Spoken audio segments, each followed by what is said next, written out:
তো দুপুরে খাবার নিয়ে আমরা বসে পড়েছি। হ্যাঁ বন্ধুরা, তো চলো প্রথমে দিচ্ছি ভাত। আজকে হেভি মেনু আছে, কিন্তু রান্না কম করেছি, মেনু বলছে খুব ভালো, জবরদস্ত। আসলে মাছে ভাতে তো বাঙালি, মাছ হলেই ওদের খুশি। আচ্ছা তুমি কিন্তু একটা ডিম সেদ্ধ খাবে, হ্যাঁ একটা ডিম বাবা, আবার ডিম সেদ্ধ খাবে? হ্যাঁ একটা ডিম সেদ্ধ খাবে। নুন এনেছো? আর এই যে ঢেঁড়স ভাজা।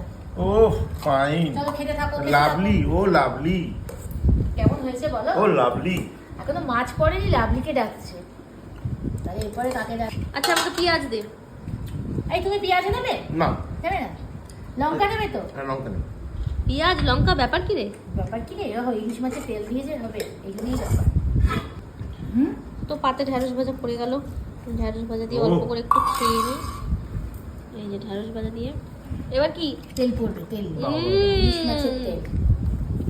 আসল জিনিস এসে গেছে। এটা দিয়ে আনন্দ পাও। অল্প বাবা, তেল বেশি খাওয়া ভালো না। আরে ইলিশ মাছের তেল ভালো, ও, তাহলে আমি নিলাম। অবশ্যই। আমি তো সব তেলটাই নেবো।